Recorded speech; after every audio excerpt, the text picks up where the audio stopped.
Psalm chapter 4. Turn in your Bible. I'm going to pray for us and then we'll jump right in. God, thank you so much. God, thank you for your word. Thank you that we can gather together as your people and feast on your word, be challenged and rebuked by your word. And so, Lord, I pray, God, that you give us as a student ministry really clear direction on where it is you want us to move forward, whether it is that we stick with what we have planned, or maybe we spend some more time in this book. But I do know this, that the last few weeks have just been so extremely beneficial. I've been so encouraged to talk to my brothers and my sisters in this room about how you are working in hearts. And God, I thank you for that. I praise you for that. And I ask for more in your name. Be with my leaders in this room. God, would you just fill them with your wisdom as we go to life groups? God, with these students in this room, that you would encourage them to show transparency as we meet together as a body of believers. Lord, we love you. We commit this time to you. It's in the name of Jesus that I pray. Amen. Okay. Psalm chapter 4. If I were to give this psalm one word as to the big idea of where this psalm is going, it would be the word contentment. Everyone say contentment. And contentment is a really beautiful thing. And so, for those of you that were here last week, let me give you a little recap on why Psalm chapter 4 is so beautiful, because when you just press pause and you look back on the chapter that we were at last week, we know exactly what God delivered David from. And so we read this psalm in chapter 3, and we see that his enemies and his foes were rising up against him. Some of those enemies and those foes were his own family members, and they were coming to dethrone David. They were coming to tell him God isn't going to save, but they were coming to also give him physical harm. But he knew that God was his strong tower, and there were some verses in there that I think is so beautiful, where it said, I lay down and slept, and I woke again, for the Lord sustained me. And so we talked about what is sustaining you in your life. What is it that gives you peace? Where is it that you draw your hope? Even when the world is just absolutely chaotic, we know that David knew the faithfulness of God, and he declared that to the Lord. So he was able to lay his head down at night, even knowing what was going on around him. That is what sustained him. That was his stability. And so it's so beautiful to know a lot of that background that we studied in Psalm chapter 3 last week. So when you look at Psalm chapter 4, we know that he's crying out to God now with a heart of contentment, knowing what God did in his past. So that's really big, to remember the works of the Lord. So I'm going to read these verses. There's not very many. I think there's 8. So the challenge is out there. Where has been dethroned? By Zach. Okay? Catherine, Psalm chapter 4. Okay, 8 verses. You got it. I don't know. Okay, so the challenge is out there. Memorize 8 verses. I think it would be so good to meditate on the Word of God. Hide it very, very deep in your heart. So read along with me, but as I'm reading, remember to keep that one word in the back of your mind of contentment. Okay, so verse 1 says, Answer me when I call, O God of my righteousness. You have given me relief when I was in distress. Be gracious to me and hear my prayer. O men, how long shall my honor be turned into shame? How long will you love vain words and seek after lies? But know that the Lord has set apart the godly for himself. The Lord hears when I call him. Be angry and do not sin. Ponder in your own hearts, on your beds, and be silent. Offer right sacrifices, and put your trust in the Lord. There are many who say, Who will show us some good? Lift up the light of your face upon us, O Lord. You have put more joy in my heart than they have with their grain and wine abound. In peace I will both lie down and sleep. For you alone, O Lord, make me dwell in safety. So that's Psalm chapter 4. Here's what's beautiful. You're seeing language repeated all throughout the Psalms. And so we even see David talking about sleep in Psalm 3. We're seeing this come up again in Psalm 4. And I have felt so led by the Spirit just to pray for you guys, and I do pray for you by name. I know it's really annoying to check in and wear sometimes these name tags, but the beautiful thing is it gives me an attendance list of who all was with us. And if you sneak in and you don't check in, well, you didn't get prayed for. So, joke's on you. Seriously, your name wasn't on the list. Seriously. So what's really cool is I was able to, by name, take this before the Lord and say, Lord, would you give Jalen really good sleep tonight? And Lord, not just good sleep that comes from chugging a bottle of NyQuil, which is also really good sleep, but I do not recommend it. But, Lord, would you give Jalen really good sleep because he knows that you sustain him? Would you give Jalen really good sleep because he's content in knowing that he is a son of God? Would you give Mary really good sleep because she knows that she is a daughter of the Most High King? When she lays her head on her pillow, she knows her Father loves her and cares for her. God, would you give her good sleep? And there's nothing better than good sleep. Can I get an amen? And because I don't know who I was talking to before in here, but when you fall asleep with a stuffy nose, it's the worst sleep ever. And I grind my teeth. We have any other people that grind their teeth? And this, yeah, y'all have to wear your mouth guards. It's like huge. And my wife always knows when I put it in. Because she'll be like, hey, honey, did you turn the lights off? And I'm like, yes. And I'll like put it back in because it's huge. And before it sounded like two rocks were chirping together when I forget it. Now it just sounds like work, eat. Because I'm just chewing on that plastic, right? But here's that thing. I'm a nerd, it's okay. But here's what's horrible. When your nose is stuffy and you can't breathe out your nose and then you can barely breathe out your mouth, you're like, and then you know how it works. You fall asleep on this side, this nostril works, and then like 5 minutes later it's like, nope, this one's gonna work. And you're like, oh, I gotta turn. And then you have to be like an old man and elevate yourself. When you sleep, like, I'm going to the recliner. You are going to sleep in the recliner because it's the only way that your nose will work. Like, there's nothing worse than bad sleep. Listen, all of you guys in the room that don't have kids, look at me. If you ever come to me and say, I am so tired, I will punch you in the face. Like, you have no excuse at all to ever be tired. Like, I fell asleep at 4 in the morning. Like, you're an idiot, right? Like, don't do that. Right, because now, you got to get out and you're dealing with kids and they're sick and you just don't get any sleep. But listen, in my world, everything falls apart when I get bad sleep.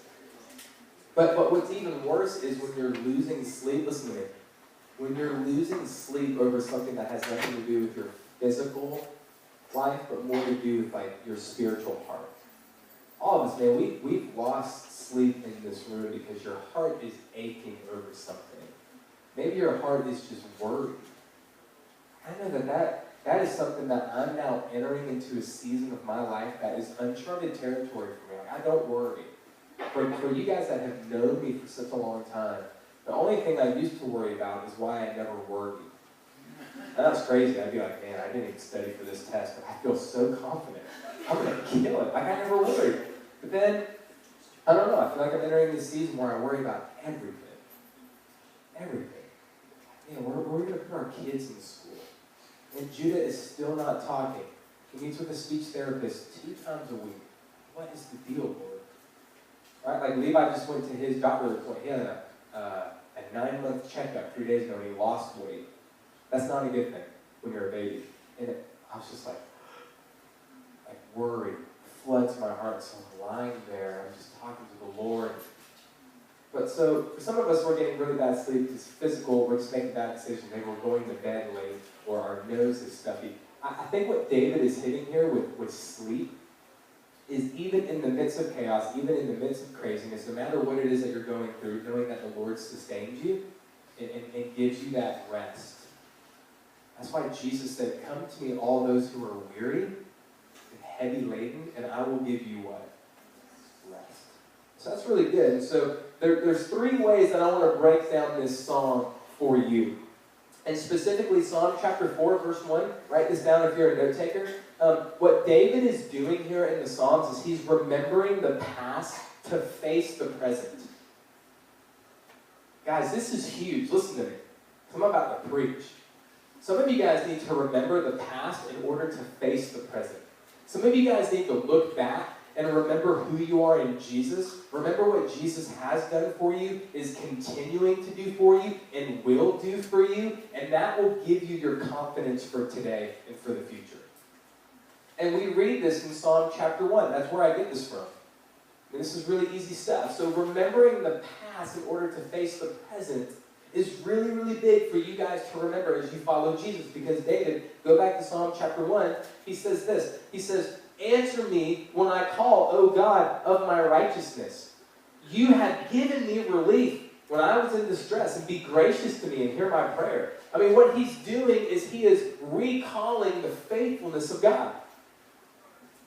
And I want to encourage you guys to do the same thing in your life, to recall the faithfulness of God, to claim that, to let your heart boast in the works of the Lord. And when you do that, when you recall truth, it makes lies flee. When you go back and recall who God is, it makes Satan just run for the hills. Because you're recalling the faithfulness of God. So point number one, I want you guys to talk about this in life groups, is what are you doing to remember the past in order to face the present? And maybe some of you guys are saying, no, I don't want to remember the past. Some of you don't understand, my past is terrible. Like, you could give me a million reasons why you don't want to look at the past. And I'm saying, don't look at your earthly circumstances in the past. Look at what Jesus did for you on the cross in the past. Your identity, your fulfillment is not found in what has happened to you on these 15, 16, 17 years on planet Earth. Like, you look back on the faithfulness of God. And I think if I were to give the microphone to every person in this room, we could do that. And so David is even saying, you have given me what? What's that word? What does it say? I have the ESV. Who's here is not reading the ESV? What word does it give you, Zach? You have given me what? Yeah. Joy. She beat you to it. So for some of you, your translations are saying joy. Even in the midst of my son Absalom trying to come and kill me, my joy is not found in a good son-daddy relationship. My joy is found in Jesus. That's really good stuff. So Psalm chapter 1 is really taking that home. And then verses 2 through 5, write this down. It says, think about your sin. Okay, so I want to be really clear here when I say think about your sin. It's not to dwell on it or to beat yourself up or for you to cause yourself more worry or more harm, whatever the case may be.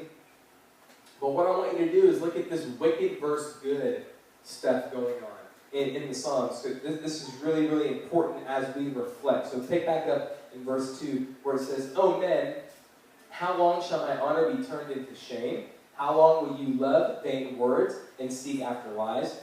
But know that the Lord has set apart the godly for himself. The Lord hears when I call." And then verse 4, this is really big, guys. "Be angry and do not sin. Ponder in your own hearts on your beds and be silent. Offer the right sacrifices and put your trust in the Lord." So this is big. Like, every single one of you in here have felt the emotion of anger. Anger. And it's almost, Scripture is saying, you are going to get angry, and when you do get angry, here's how I want you to respond. Don't sin in your anger. Rather, he gives such clear instructions. I love this. Like, be angry and do not sin. Okay? Ponder in your own hearts, on your beds, and be silent. And so really what that is talking about is when I'm in my living room and Judah is throwing applesauce everywhere and my Levi is screaming and my expectations, my selfish ones, aren't being met, and I can feel myself getting angry, instead of responding right there in the moment, I need to just separate myself from what's going on. And in the quietness of my own heart, just be silent and hear from the Lord. And so this is really big. First off, ask yourself, what is it I get angry about? I think that shows a lot about the person and what's going on. Like, do you get angry at your own sin? And so that's what I mean in point number 2, verses 2 through 5. Like, think about your sin. Does that make you angry? Like, what makes you angry? Does it make you angry that there's people down in the Dominican that doesn't have peanut butter and doesn't have crayons?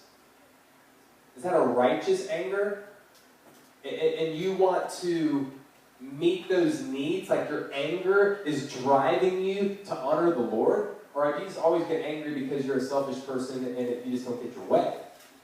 So first off, ask yourself the question, what is it I'm getting angry about? But second, when I feel that selfish anger coming in, I love that Scripture has such clear instructions for us. It says, be angry, but don't sin. Ponder in your own hearts, on your beds, and be silent, and offer right sacrifices. Man, there's so many times when I remove myself from what's making me angry, or maybe someone said something to me that makes me angry. Like, I just have to kind of remove myself from this and ask myself, how can I respond the way Jesus is to respond, who's the biggest sacrifice in human history? Like, offer the right sacrifices, David is saying. Like, live your life as a living sacrifice. What can you do to sacrifice to where you don't sin in your anger? It's really big for us just to chew on this and even look at the end. It says, and put your trust in the Lord. Like, maybe for some of you, like, you're angry that your parents got a divorce. You're angry. Maybe you're angry because you get treated poorly in your household. Maybe you get called names, or you feel belittled, or fill in the blank, guys. And you're so angry, but remove yourself from what's going on and say, you know what? I'm going to offer the right sacrifices to the Lord, and I will put my trust in Him. Guys, so much of following Jesus is trusting Him now and understanding Him later. And that's really hard for a lot of us in this room, but knowing He's a good Father, trust Him now, understand Him later. And I need my kids to do that for me all the time. When He's waving around a knife, I'm like, no, give me that knife. And He's starting to understand, okay, I know you're a good daddy. I don't understand why I can't play with this knife, but whatevs. I'll go and find something safer to play with. So we need to do that with the Lord. And then last point, verses 6 through 8 of this psalm is this. The big idea is contentment with God. Guys, this is so big, and this is something I long for each and every single one of you guys to have in this room, is such contentment with God. So pick back up and go to verses 6. And the next 3 verses say this. There are many who say, who will show us some good? Lift up the light of your face upon us, O Lord. You have put more joy in my heart than they have with their grain and wine abound. What David is saying, now listen, if anyone knows what it's like to have a lot and to have little, it's David in the Old Testament. I think another beautiful picture would be Paul. Remember in Philippians, Paul says, I know what it's like to have a lot and to have a little. Like, David is saying this in different wording, but I love this. Like, he's saying, you have put more joy in my heart than all the earthly possessions that these people have. Like, my joy is found in you, Lord. My joy is not found in the riches of this life. Jesus will put more joy in your heart than the grain and the wine. The fill in the blank. Maybe give me more joy than all the popularity and all the money in my bank account. Jesus will give you more joy than what the opposite sex thinks about you. Jesus will give you more joy than what you think these other things will in fulfilling you. That's what David's saying, and then he wraps it up in verse 8. In peace, I will both lie down and sleep. For you alone, O Lord, make me dwell in safety. Know this, that if you're in Jesus, you are 100% secure. God's word were to say that if you're not in Jesus, there's nothing really safe about your life. It doesn't matter how much money you have in the bank. It doesn't matter how popular you are. It doesn't matter how talented you are. You're not safe. And we believe, this is a hard thing for me to teach to you guys, but it's true, that we believe that if you're outside of following Jesus, it leads to destruction, an eternal destruction. But David is saying, because my hope and my satisfaction and that I'm sustained in Jesus, I'm safe. I can lay my head down at night and I can rest because I know that I dwell, I'm safe with the Lord. And so I would love for you guys to go to life groups and talk about where it is you're not putting your trust in the Lord and where it is that you're trying to find your safety. Where is it you try and find security? What is it that is trying to make you secure apart from the Lord? And so that's been my prayer for you guys this last week. And as you guys start to hear from the Spirit, man, your contentment will just go through the roof. Guys, I say this every year whenever we say goodbye to our seniors. It's Senior Appreciation Night, which is the last Sunday in May, which is so crazy to think that for some of you in this room who have been here for 6 years, that your time alive is coming to an end. But I'll never forget what my dad said to me when he dropped me off at college. All my stuff was in my room. They were walking away. And my dad is not an emotional dude. My mom is, but my dad is just not. He's got this huge mustache. He's a produce guy. Produce guys don't have any emotion. And he came back up to me, and he held me up by the arms, and his hands were just shaking. And he said, Tim, please remember that Jesus is better than anything this world can offer you. And I remember that moment so clear. He was saying, son, your contentment, please know it's found in Jesus. In his finished work on the cross. It's not in anything that this world can offer you.